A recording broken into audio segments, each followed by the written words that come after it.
എല്ലാവർക്കും നമസ്കാരം. ലിബറൽ റെസ്പോൺസിലേക്ക് എല്ലാവർക്കും സ്വാഗതം. ഞായറാഴ്ചത്തെ കൂടിക്കാഴ്ചയും വിരുന്നും അസലായിരുന്നു. ജനസംഖ്യ കൊണ്ട് കട്ടയ്ക്ക് നിൽക്കുന്ന രണ്ട് രാഷ്ട്രങ്ങളിലെ ഏകദേശം ഒരേപോലുള്ള ഭരണാധികാരികൾ.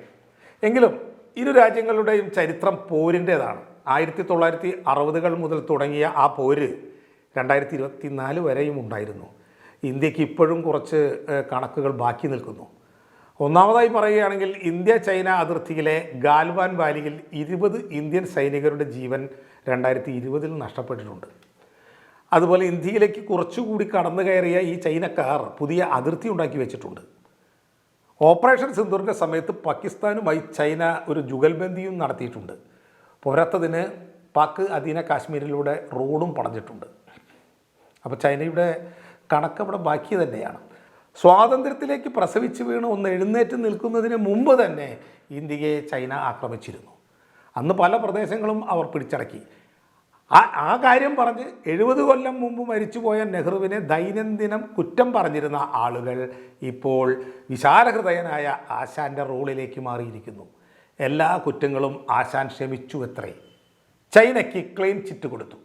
ഇനി കാത്തിരിക്കാനുള്ളത് പാകിസ്ഥാന് എന്നാണ് ആശാൻ ക്ലീൻ ചിറ്റ് കൊടുക്കാൻ പോകുന്നത് എന്നാണ്. ഗാൽവാൻ വാലിയിൽ 20 സൈനികരുടെ ജീവൻ ചൈന എടുത്തത് 2020 ജൂൺ 15 ആശാൻ അവർക്ക് ക്ലീൻ ചിറ്റ് കൊടുത്തത് ഇപ്പോഴാണ്.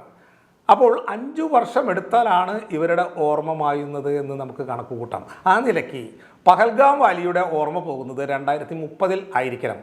അന്ന് പാകിസ്ഥാനും കൊടുക്കും ആശാൻ ക്ലീൻ ചിറ്റ്. എന്താ ആശാൻ ഇങ്ങനെയൊക്കെ ചെയ്യുന്നത്? ആശാന് ഒരു ഐഡിയോളജി ഇല്ല, ആദർശമില്ല, ധാർമ്മികതയില്ല. ആരെങ്കിലുമൊക്കെ ഇതൊക്കെ കണ്ട് അയ്യേ എന്ന് പറഞ്ഞ് കളിയാക്കുമോ എന്ന പേടിയുമില്ല. ആശാൻ്റെ ഓരോ വീഴ്ചയും ഉയർച്ചയായി കാണിക്കാൻ കഴിയുന്ന പ്രൊപ്പഗൻഡ മെഷീൻ 24 മണിക്കൂറും വർക്ക് ചെയ്തുകൊണ്ടിരിക്കുകയാണ്. എല്ലാ അധർമ്മങ്ങളെയും അത് ധർമ്മം ആക്കി മാറ്റിക്കോളും. ചൈനീസ് മേധാവിയെ ഞായറാഴ്ചയാണ് കണ്ടു കഴിഞ്ഞത്. അദ്ദേഹത്തെ കെട്ടിപ്പിടിച്ചു ആശാൻ പറഞ്ഞു, നാം രണ്ടുപേരും ടെററിസത്തിൻ്റെ ഇരകളാണ്, തുല്യ ദുഃഖിതർ. ചൈനീസ് മേധാവി സിക്ക് ഒന്നും മനസ്സിലായില്ല. ഇതൊക്കെ ഏത് ടെററിസത്തെ പറ്റിയാണോ പറയുന്നത്? എന്തെങ്കിലും ആവട്ടെ, രണ്ടുപേരും കെട്ടിപ്പിടിച്ചു. അതാണല്ലോ ഒരു മര്യാദ. ആശാൻ ബുധനാഴ്ച ഒരു ഏകാധിപതിയെ കൂടി കണ്ടു. അദ്ദേഹത്തിൻ്റെ പേര് പുടിൻ, റഷ്യയുടെ പ്രസിഡൻ്റാണ്. പുടിൻ പാകിസ്ഥാന് പഠിക്കുകയാണോ അതോ പാകിസ്ഥാൻ പുട്ടിനിൽ നിന്ന് പഠിക്കുകയാണോ? എന്തായാലും രണ്ടു കൂട്ടർക്കും ഒരേ പണിയാണ്, പിന്നെ കൂടിയുള്ള പണി.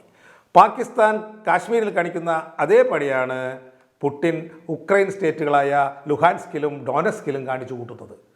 പാകിസ്ഥാൻ പറയുന്നത് കാശ്മീരിൽ മുഴുവൻ മുസ്ലിം വംശജരായതിനാൽ കാശ്മീരിൽ അവർക്ക് അവകാശമുണ്ടെന്നാണ്. പുടിൻ പറയുന്നത് ഉക്രൈനിലെ 2 സ്റ്റേറ്റുകളിലും റഷ്യൻ ഭാഷ സംസാരിക്കുന്നവരും റഷ്യൻ വംശജരുമാണ് കൂടുതലെന്നാണ്. അതുകൊണ്ട് ആ സ്റ്റേറ്റുകളിൽ റഷ്യക്ക് അവകാശമുണ്ട് എന്ന്. പാകിസ്ഥാൻ കാശ്മീർ പിടിക്കാൻ ഫണ്ടും കൊടുത്തു വിട്ടത് കുറേ തീവ്രവാദ ഗ്രൂപ്പുകളെയാണ്. നമുക്കറിയാം, 1989 രൂപം കൊണ്ട കാശ്മീരിലെ ഏറ്റവും പഴക്കം ചെന്ന തീവ്രവാദ സംഘടന ഹിസ്ബുൾ മുജാഹിദീൻ. പണ്ഡിറ്റുകളെ കൊന്നും തുരത്തിയും അവർ ഒരൊറ്റ വർഷത്തിനുള്ളിൽ കാശ്മീരിൽ ഭീകരാന്തരീക്ഷം സൃഷ്ടിച്ചു. രണ്ടാമത്തെ ഗ്രൂപ്പിനെ നമുക്കറിയാം, ലഷ്കർ ഇ തോയ്ബ. അവർ 2008 മുംബൈ ഭീകര ആക്രമണത്തിന് ശേഷം കുപ്രസിദ്ധി നേടി. മൂന്നാമത് ജെയ്ഷെ ഇ മുഹമ്മദ് 2000 മസൂദ് അഷറാണ് അത് സ്ഥാപിച്ചത്. പിന്നെ 2019 പുൽവാമ ആക്രമണം ഉൾപ്പെടെ നിരവധി ആക്രമണങ്ങൾക്ക് ഈ പറഞ്ഞ ജെയ്ഷെ ഇ മുഹമ്മദ് ഉത്തരവാദികളാണ്. നാലാമത് ടെഹ്റക് അൽ മുജാഹിദീൻ. 90 പണ്ഡിറ്റ് വംശഗതിയിൽ അവരുടെ വകയും ഒരു പങ്കുണ്ടായിരുന്നു. അവസാനം നമ്മൾ ദുഃഖത്തോടെ ഇപ്പോൾ നമുക്ക് ഓർമ്മയുള്ള പഹൽഗാം കൊലപാതകത്തിൻ്റെ ഉത്തരവാദിത്തം ഏറ്റെടുത്ത റെസിസ്റ്റൻ്റ് ഫ്രണ്ട്. അതേസമയം പുടിൻ ഇതിന് സമാനമായിക്കൊണ്ട് ഉക്രൈനിലെ സംസ്ഥാനങ്ങൾ പിടിച്ചെടുക്കാൻ ഏർപ്പെടുത്തിയത് ഇതിനേക്കാൾ തീവ്രമായ സംഘങ്ങളെയും അതുപോലെ കൂലിക്ക് പണിയെടുക്കുന്ന സൈനിക സംഘങ്ങളെയുമാണ്. വാഗ്നർ ഗ്രൂപ്പ് ഇതൊരു സ്വകാര്യ കൂലിപ്പട്ടാളമാണ്. റഷ്യൻ സൈന്യത്തിന് വേണ്ടി കൂലിക്ക് പ്രവർത്തിക്കുന്ന ഒരു സായുധ സംഘം. നമുക്ക് അത്ഭുതം തോന്നും, എങ്ങനെയാണിത്? അതായത് ഒരു രാജ്യത്തിൻ്റെ സൈന്യത്തിന് ഔദ്യോഗികമായി ചെയ്യാൻ കഴിയാത്ത കാര്യങ്ങൾ ചെയ്യാൻ വേണ്ടി സൈന്യം തന്നെ അല്ലെങ്കിൽ പ്രസിഡന്റ് തന്നെ സ്വകാര്യ മാഫിയ സൈന്യം ഉണ്ടാക്കിയിരിക്കുന്നു. ഇതിൻ്റെ ഭാഗമായി റസിക് ഗ്രൂപ്പ് എന്ന ഒരു റഷ്യൻ നാസി വിഭാഗം 2014 മുതൽ ഡോൺബാസ് യുദ്ധത്തിൽ അവർ സജീവമായിട്ടുണ്ട്. യുദ്ധം റഷ്യ നേരിട്ട് തുടങ്ങുന്നതിന് മുമ്പ് തന്നെ 2014 റഷ്യയുടെ ഈ വാടക സംഘം ഇവിടെ ഉക്രൈനിൽ യുദ്ധം തുടങ്ങിയിട്ടുണ്ട്. അടുത്തത് റഷ്യൻ ഇമ്പീരിയൽ മൂവ്മെൻറ്റ് എന്ന് പറഞ്ഞ മറ്റൊരു സൈനിക റിക്രൂട്ടിംഗ് സ്ഥാപനമാണ്. തീവ്രവാദികളെ റിക്രൂട്ട് ചെയ്ത് ഡോൺബാസ് മേഖലയിലേക്ക് വിടുക, നമ്മൾ ഈ കാശ്മീരിലേക്ക് റിക്രൂട്ട് ചെയ്ത് വിടുന്നത് പോലെ തന്നെ റഷ്യൻ ഓർത്തഡോക്സ് ആർമി 2014 തന്നെ സ്ഥാപിതമായ ഈ സൈന്യം ഡോനസ് മേഖലയിൽ വിഘടന പ്രവർത്തനങ്ങൾ നടത്തി വരുന്നു. പിന്നെ സ്മാർട്ട ബറ്റാലിയൻ, ഇതൊരു അതിഭീകര സംഘമാണ്. 2014 ആർസെൻ പാവലോവ് സ്ഥാപിച്ചു. ഉക്രൈനിലെ റഷ്യൻ വിഘടനവാദ സായുധ സംഘമാണിത്. ഇതിൻ്റെ സ്ഥാപകനെ മൊട്ടറോള എന്ന് വിളിക്കാറുണ്ട്. കാരണം പുള്ളിയുടെ വീക്ക്നെസ് ആയിരുന്നു മൊട്ടറോള ഫോൺ.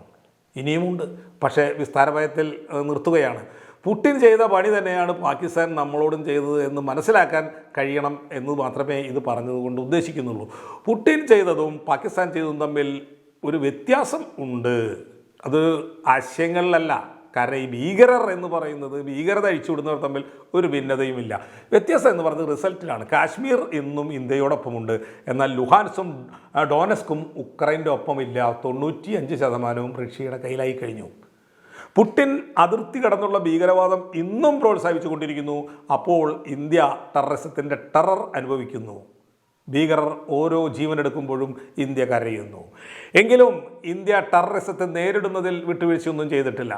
പല ഭീകര കേന്ദ്രങ്ങളും സ്കെച്ച് ചെയ്ത് തകർക്കുന്നതിൽ ഒരു ദാക്ഷിണ്യവും കാണിച്ചിട്ടില്ല. പക്ഷേ ചെയ്യാൻ പാടില്ലാത്ത ഒന്ന് ചെയ്തു.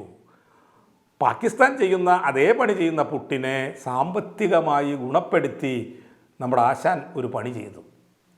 ഇന്ത്യയിൽ സ്ഫോടനം നടത്താൻ വരുന്നവർക്ക് ബോംബ് വാങ്ങിക്കാൻ ചൈനക്കാർ കാശ് കൊടുത്താൽ എങ്ങനെയിരിക്കും? അതേ പണി. റഷ്യയുടെ ചിലവാകാതെ കെട്ടിക്കിടക്കുന്ന പെട്രോളിയം മോശമില്ലാത്ത വില കൊടുത്ത് വാങ്ങാൻ തുടങ്ങി. അങ്ങനെ റഷ്യയെ സാമ്പത്തികമായി ശക്തിപ്പെടുത്തി. ഇങ്ങനെ ചെയ്യുമ്പോൾ പൊതുമേഖലാ പെട്രോളിയം കമ്പനികൾക്ക് വൻ ലാഭം ഉണ്ടാകുമെന്നായിരുന്നു പ്രൊപ്പഗൻഡ. പക്ഷേ അത് വെറും പ്രൊപ്പഗൻഡ ആയിരുന്നു. ലാഭം ഉണ്ടാക്കിയത് ആശാൻ്റെ ഏറ്റവും അടുത്ത സുഹൃത്തുക്കളുടെ 2 സ്വകാര്യ കമ്പനികളായിരുന്നു, റിലയൻസും നയാരയും. ഒരു കേരള മോഡലുണ്ട്. നെറിവില്ലാത്ത പണി ചെയ്യുമ്പോൾ അതുകൊണ്ടുള്ള മെച്ചം എല്ലാവർക്കും കൊടുക്കണം. അതാണ് നെറിവ്. അതാണ് കേരള മോഡൽ. നമ്മൾ ഉദാഹരണമായി രജിസ്റ്റർ ഓഫീസിൽ കിട്ടുന്ന കൈക്കൂലി എല്ലാ ജോലിക്കാരും ചേർന്ന് പങ്കുവെച്ചെടുക്കുന്ന പോലെയുള്ള ഒരു നെറിവ്. എന്നാൽ ഉക്രൈനിൽ വിഘടനവാദമുണ്ടാക്കാൻ പരോക്ഷമായി നമ്മൾ സഹായിച്ചതിൻ്റെ പ്രതിഫലം ഇന്ത്യയിലെ സാധാരണക്കാരന് കിട്ടിയില്ല. 10 പൈസ പോലും ഡീസലിനോ പെട്രോളിനോ കുറഞ്ഞില്ല. പെറ്റാതള്ള സഹിക്കാത്ത പണി ആര് ചെയ്താലും തിരിച്ചു പണി കിട്ടുമെന്നാണ് ഇന്ത്യക്കാരുടെ കർമ്മ സിദ്ധാന്തം പറയുന്നത്. എന്നാൽ പൂജാരിക്ക് ദൈവത്തെ പേടിയില്ല എന്ന മറ്റൊരു പ്രമാണം കൂടിയുണ്ട്. എല്ലാ ആത്മീയ സിദ്ധാന്തങ്ങളും കഴുതകളെ പറ്റിക്കാനാണ് എന്നറിയാവുന്നവർക്ക് കർമ്മ ബാധകമല്ല. സത്യം പറയാലോ, കർമ്മ എന്നത് വേറൊരു രീതിയിലുണ്ട്. പക്ഷേ അതൊരു ന്യൂട്ടൻ്റെ ചലന നിയമമാണ്. For every action there is N equal and opposite reaction. അടിക്ക് തിരിച്ചടി. ഇവിടെയും തിരിച്ചടി പ്രതീക്ഷിതമായിരുന്നു. നമ്മുടെ ആശാനും അത് മുൻകൂട്ടി കാണാൻ കഴിയുമായിരുന്നു. കാരണം ലോകത്തിലെ വികസിത രാജ്യങ്ങളൊന്നും അംഗീകരിക്കാത്ത പണിയാണ് അതിർത്തി കടന്നുള്ള ഭീകരവാദം. അത് ചെയ്യുന്ന പുടിനെതിരെ അവർ ഉപരോധം പ്രഖ്യാപിച്ചിട്ടുണ്ടായിരുന്നു. ആ ഉപരോധത്തിനുള്ളിൽ നിന്നുകൊണ്ടുള്ള ട്രേഡുകൾ മാത്രമേ ഒരു ആധുനിക ജനാധിപത്യ രാജ്യം ചെയ്യാൻ പാടുള്ളൂ. ആ ഉപരോധത്തെ മറികടന്ന് പുടിനെ മറ്റൊരു രാജ്യം പരിധി വിട്ട് സഹായിച്ചാൽ, എല്ലാവരും പ്രതികരിച്ചില്ലെങ്കിലും അമേരിക്ക തിരിച്ചടിക്കാൻ സാധ്യതയുണ്ടെന്ന് ആശാന് അറിയാത്ത കാര്യമല്ല. കാരണം അമേരിക്കയിൽ മാത്രമേ പീറ്റർ നവാറോ എന്ന സാമ്പത്തിക വിദഗ്ധൻ ഉള്ളൂ. വിചിത്രങ്ങളായ സാമ്പത്തിക സിദ്ധാന്തങ്ങളാണ് പുള്ളി കുറേ കാലമായി മുന്നോട്ട് വെച്ചുകൊണ്ടിരിക്കുന്നത്. ഉദാഹരണമായി ഈ വ്യാപാര കമ്മി, ട്രേഡ് ഡെഫിസിറ്റ്, അതിനെപ്പറ്റി മറ്റ് എക്കണോമിസ്റ്റുകളൊന്നും അംഗീകരിക്കാത്ത സിദ്ധാന്തം അദ്ദേഹം കൊണ്ട് നടക്കുന്നുണ്ട്. ഒരു രാജ്യത്തിൻ്റെ ഇറക്കുമതി കൂടുതലും കയറ്റുമതി കുറവും ആകുമ്പോൾ വാണിജ്യത്തിൽ നഷ്ടമാണല്ലോ ആ രാജ്യത്തിന് ഉണ്ടാവുക. അതാണ് ഈ ട്രേഡ് ഡെഫിസിറ്റ്, വ്യാപാര കമ്മി എന്നൊക്കെ വലിയ വലിയ വാക്കുകളിൽ പറയുന്നത്. പുള്ളിയുടെ സിദ്ധാന്ത പ്രകാരം 1 രൂപയാണ് നഷ്ടമെങ്കിൽ പോലും അത് രാജ്യത്തിന് ദോഷമാണ്. ഈ പീറ്റർ നവറോ വെറുമൊരു പീറ്റർ ആയിരുന്നെങ്കിൽ ആരും മൈൻഡ് ചെയ്യേണ്ട കാര്യമില്ല. ആശാനും വേണമെങ്കിൽ തള്ളിക്കളയാമായിരുന്നു.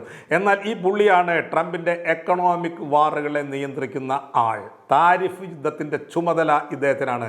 ട്രംപിനോട് ഏറ്റവും കൂറുള്ളവരെന്ന് ട്രംപ് വിശ്വസിക്കുന്ന ആൾ. MAGA എന്ന മുദ്രാവാക്യത്തിൻ്റെ സാക്ഷാൽ ഉപജ്ഞാതാവ് കൂടി ഇദ്ദേഹമാണ്. Make America great again. അതാണ് മാഗ. 2021 ട്രംപിൻ്റെ തോൽവി അംഗീകരിക്കില്ലെന്നും പറഞ്ഞ് അമേരിക്കൻ കോൺഗ്രസിൻ്റെ കെട്ടിടം ആക്രമിച്ച് കൂറ് തെളിയിച്ച കക്ഷിയാണ് ഈ കക്ഷി. ആ കുറ്റത്തിന് 4 മാസമാണ് പുള്ളി ജയിലിൽ കടന്നത്. ട്രംപ് വീണ്ടും പ്രസിഡൻ്റായപ്പോൾ സ്വാഭാവികമായും പുള്ളിക്കായി വ്യാപാര സാമ്പത്തിക നയങ്ങളുടെ ചുമതലയേറ്റു. ഒരു രൂപയുടെ വാണിജ്യ കമ്മി പോലും സമ്മതിക്കില്ല എന്ന പുള്ളിയുടെ സാമ്പത്തിക നയമാണ് ഇന്ത്യക്ക് തിരിച്ചടിയായിട്ടുള്ളത്. ഇപ്പോൾ തിരിച്ചടിയായിട്ടുള്ളത് പുള്ളിയുടെ യഥാർത്ഥ ശത്രു ഇന്ത്യയൊന്നുമല്ല, ചൈനയാണ്.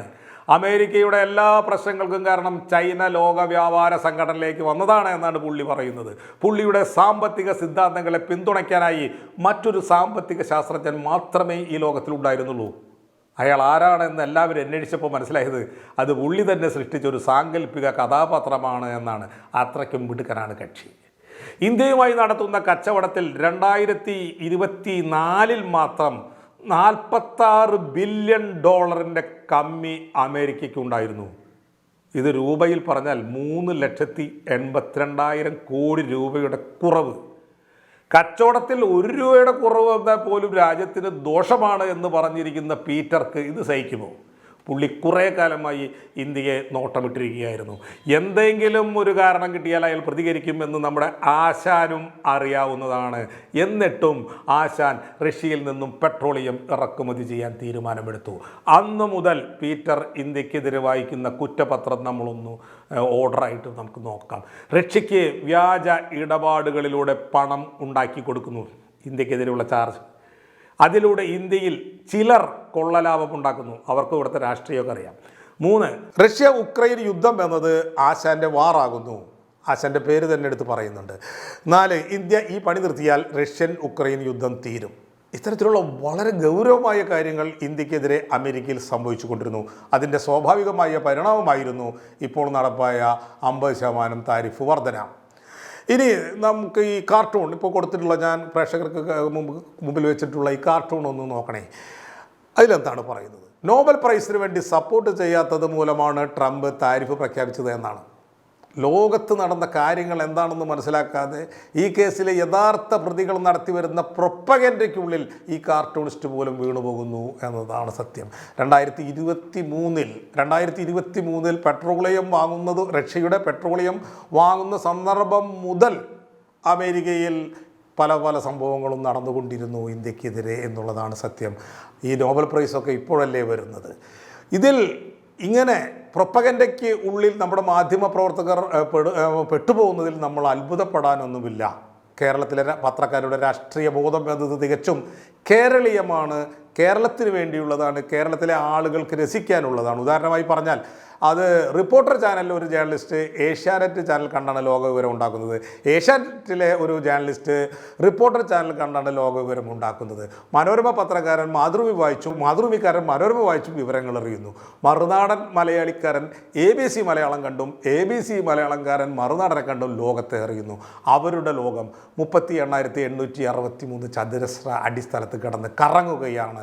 പിന്നെ എങ്ങനെയാണ് ഈ പ്രൊപ്പഗൻഡയിൽ വീഴാതിരിക്കുക? വിശാലഹൃദയനായ ആശാനും അദ്ദേഹത്തിൻ്റെ ലാഭമുണ്ടാക്കുന്ന സുഹൃത്തുക്കൾക്കും ചെയ്യാവുന്ന മറ്റൊരു കാര്യം ഇതിനോടൊപ്പം ഉണ്ടായിരുന്നു. ഇങ്ങനെയൊക്കെ വരും എന്ന് ഉറപ്പുള്ളതിനാൽ ബദൽ മാർഗങ്ങൾ അന്നു മുതൽ അവർക്ക് അന്വേഷിച്ച് തുടങ്ങാമായിരുന്നു. ഇന്നിപ്പോൾ ചെയ്യുന്ന കാര്യം വളരെ നേച്ചുറലായി ചെയ്യേണ്ട ഒരു കാര്യമാണ്. ഇതിപ്പോൾ ഒരു ആവശ്യം വന്നപ്പോൾ സഹായത്തിനായി ഒരാളുടെ മുന്നിലേക്ക് ചെയ്യുന്നു എന്ന ഒരു ഫീലാണ് ആതിഥേയരിൽ ഉണ്ടാക്കുക. അതൊരാളുടെ വില കുറയ്ക്കും. മാത്രമല്ല എല്ലാം പൂർവ്വസ്ഥിതിയിലാക്കാൻ സമയം എടുക്കുകയും ചെയ്യും. അമേരിക്കയുടെ ഈ താരിഫ് നിയന്ത്രണം മൂലമുണ്ടാകുന്ന ഏറ്റവും വലിയ തൊഴിൽ നഷ്ടം നമുക്ക് കേരളത്തിൽ എങ്ങനെ മനസ്സിലാക്കാമെന്ന് വെച്ചാൽ, കാരണം ഒരുപാട് തൊഴിലാളികൾ ജോലി ചെയ്യുന്ന മേഖലകളെയാണ് ഇത് എഫക്റ്റ് ചെയ്യുന്നത് എന്നുള്ളത് കൊണ്ടാണ്. കേരളത്തെ സംബന്ധിച്ചിടത്തോളം സമുദ്രോൽപ്പന്ന മേഖല, ആഭരണ നിർമ്മാണ മേഖല, തുണിത്തരങ്ങൾ ഉണ്ടാക്കുന്ന മേഖല, തേയില, എല്ലാ മേഖലയിലും തൊഴിലാളികളുടെ ജീവിതം വഴിമുട്ടാൻ പോവുകയാണ്. പത്രത്തിൽ ഇന്നലത്തെ പത്രത്തിൽ കണ്ടു, കയറ്റുമതിക്കാർ കടക്കെണിയിൽ വീഴാതിരിക്കാൻ പദ്ധതികൾ ആവിഷ്കരിച്ചിട്ടുണ്ട് എന്ന് പത്രത്തിൽ കണ്ടു. പക്ഷെ തൊഴിലാളികളുടെ കാര്യം ഭംഗിക്ക് പോലും പറയുന്നില്ല. നൗ മൈ സംശയം ഈസ്, ഒരു രാജ്യത്തെ മൊത്തം കൊണ്ടുപോയി കുഴിയിൽ ചാടിച്ചിട്ട് സർവൈവൽ ഓഫ് ദി ഫിറ്റസ്റ്റ് കളിക്കുകയാണോ നമ്മുടെ ആശാൻ? നോട്ട് നിരോധന കാലത്ത് ഇത് തന്നെയായിരുന്നു. GSTയുടെ സ്ലാബുകൾ നിർണ്ണയിച്ചത് മൂലവും എത്രയോ വ്യവസായ യൂണിറ്റുകളാണ് ഇവിടെ പൂട്ടിപ്പോയത്. ആശാന് പാവങ്ങളെ കാണാനുള്ള കണ്ണില്ല, ഐഡിയോളജി ഇല്ല, ആദർശമില്ല, ധാർമ്മികതയില്ല. പക്ഷേ ഒന്നറിയാം, സർവൈവൽ ഓഫ് ദി ഫിറ്റസ്റ്റ്. വിശ്വാസികളാൽ നിറഞ്ഞ ഒരിടത്ത് ആരാണ് ഫിറ്റസ്റ്റ്? നന്നായി വിദ്വേഷ പ്രചരണം നടത്താൻ കഴിവുള്ള ആളാണ്, അയാളാണ് ഫിറ്റസ്റ്റ്. അത് നന്നായി ചെയ്യുന്നവർ രാഷ്ട്രീയത്തിൽ അതിജീവിക്കുന്നു, അധികാരം നിലനിർത്തുന്നു. That's all. Oh my Darwin, നിങ്ങളുടെ സിദ്ധാന്തങ്ങൾ രാഷ്ട്രീയത്തിലും അപ്ലിക്കബിൾ ആണല്ലോ എന്നോർത്ത് നിങ്ങളോട് ഈ നന്ദി പറയാതെ വയ്യ. നന്ദി, നമസ്കാരം.